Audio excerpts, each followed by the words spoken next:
Hi everyone, Andrew here. And as you know, when throughout life we have short-term goals, long-term goals, goals you want to hit in the next week, and goals you want to hit in the next few years. Once we do finally reach one of those goals, there's excitement, there's happiness, and all these other emotions that come with it. But one of the things that I didn't see or have any foresight on is what exactly do we do once we hit these goals? Once we hit these goals that have been on our mind for as long as we can remember, what do we do afterwards? So today I'll be going over the biggest goal that I've hit so far in my life and what I'm going to do next because everything is very uncertain still. But before we go on with the video, if you're one of the 87% of people who aren't subscribed, don't forget to subscribe today. It's easy, it's one click. And if you end up not liking the content, it's just as easy to unsubscribe. So you really have nothing to lose. But if you're one of the people who is subscribed to you, good job. What an overachiever. So ever since I graduated college, the biggest life goal that I've had is to purchase a home. It was 2016. I just graduated college. I moved back to Pacifica, my hometown in the Bay Area, to live with my dad, and I absolutely hated it. I hated living there before college, and I hated living there after college. So, surprise. I didn't like the way the house was kept. Anything that I did to make the house cleaner was just completely demolished not too long ago. And that really did spark in me my goal to have my own home, something that I can call my own, something that I can control how clean it is or how dirty it is, and just overall have a place where I can lay back at the end of the day and say, hey, this is mine. But because of this goal, I knew it was going to take a very long time. I was still 30K in debt. I just recently pulled out a new car loan or a used car. Is it a used car loan? I pulled out a loan for a car. So I had debt and I put in more debt. So the only thing that I knew that it was that I needed to get my finances together so I would be able to hit this goal. So once I had that goal in motion, I did everything I could to get there. I cut back on spending. I tried to get my rent as cheap as possible. I watched what I ate. I even started doing intermittent fasting, which was mostly for health reasons, but also ended up saving me a lot of money. So, it's a win both ways. And everything I did just revolved around saving money. So in April of 2019, I was able to pay off all my student debt. I was able to finish paying off my car loan. And then just in August, a month ago or whatever it was, I finally closed on my home. And when my offer was accepted, there was tears. I was so excited. I walked into the place I was renting and I just was bawling. And my girlfriend's like, oh my God, what's wrong? Why are you crying? And I told her, oh, our bid got accepted. And, she was really like, why are you crying then? Shouldn't you be happy? But she was very comforting. And that was the peak of me feeling excited and happy and scared. And that's when I think I really did reach the goal of owning my first home. And when I moved in, I was still very happy, but the excitement of hitting this goal was already gone, and I wasn't exactly sure what to do next. Some people might say, well, Andrew, you've only lived in the home for like a week now. You should really take it easy. But I'm one of those people who needs something to actively work towards. Otherwise, I feel like I'm just being complacent. I'm not actively reaching towards something else, and I just become stale, like Wonder Bread that you forgot on top of your fridge. And no one wants to eat that. This has been happening kind of often because I'm playing a lot of Valorant during quarantine. But I had a really bad loss, and usually when I have another bad loss, I think of something bad and it tags on. So I'm like, what am I good at? What do I want to do with my life? Where do I go from here? And that was something I was thinking about a lot after the game and the following days afterwards, because I just don't know what I'm going to do next. What is going to be my next goal? So when it was coming to, thinking about what I'm good at, the number one thing was finances. I spent the last 4 years learning about Roth IRAs, different tax accounts, how to legally avoid taxes, high interest savings accounts, and just all these other things. And I know that I'm pretty decent in that knowledge space. So it's like, hey, I'm good at that. I want to do something with that.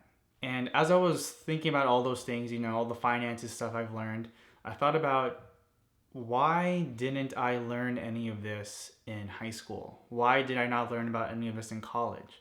Why did I have to go out and learn this all by myself when this is probably one of the most valuable things any young adult, or any person in the world can know just for their life's well being?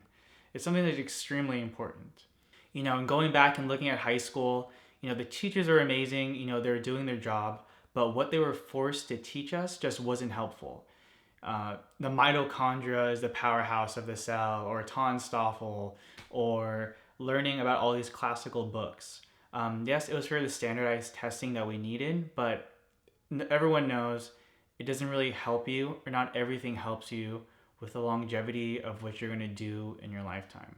Even though there is a bunch of useless things that are taught to us, like in high school and in college, what's something that was useful to you that you've learned? Something that hasn't gone in one ear and out the other, but something that you still remember till this day. Make sure to leave your comments or your reply in the comments below. Getting back to the topic at hand, with my love for finances and me just really being excited and honored to be able to help my friends from college or even high school with their finances, it's something that really does bring me a lot of enjoyment. And I've talked to my girlfriend about it, and I'm just trying to figure out an outlet on how I can reach this next goal.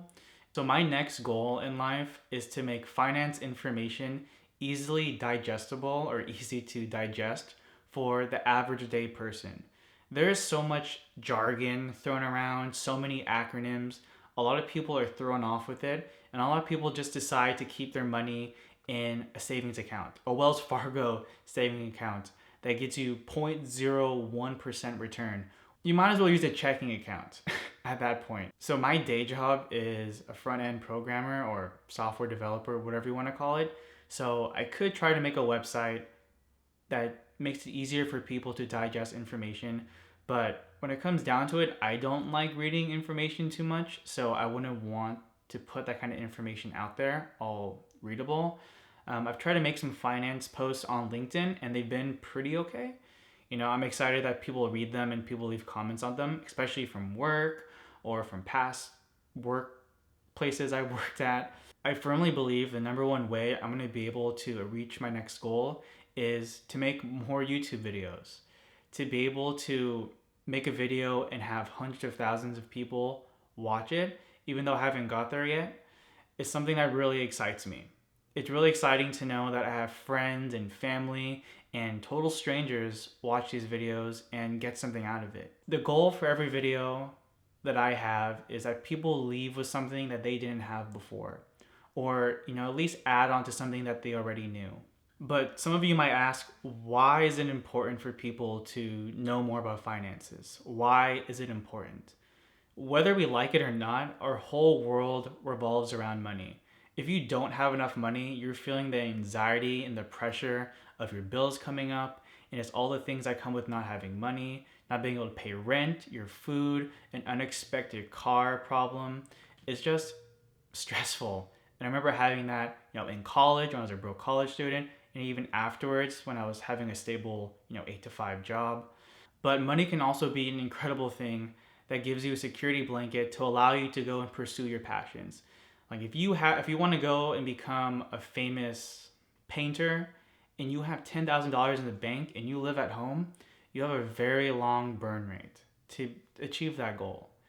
So having the security blanket to know that if my car breaks down, I'm going to be able to pay it because I have X amount of dollars in the bank to pay for anything that happens, that puts a huge amount of pressure off your shoulders. And I think it's something that people don't see the value in, or they're just too scared to start saving money. And another big thing is people don't really realize what money is, at least in my eye. Yes, money is something that you spend to be able to purchase the things you need or you want in your life, but it's also a transaction of your most limited resource, and that's your time. You're literally trading hours of your time for something that has no inherent value, a piece of paper, something that, society or the government or people give a value to. $20 bill is just a piece of paper, but people perceive the value on it, and that perceived value is coming from your time that you put into it. That's why usually as you get higher in your career, through salaries or through hourly wages, you're making more money because your time is seen as more valuable.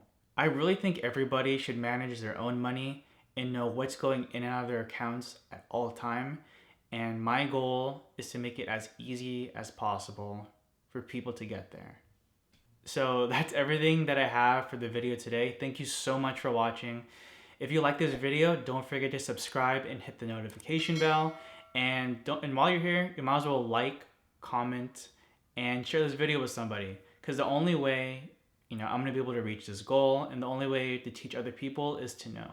So if you can please share this information with someone, I'd really appreciate it. And if you want to see any of my other videos I currently have on the screen, one of them is my home reveal that you can see me and my girlfriend in, and then I have the most recent videos. This might be split up, but it'll be okay.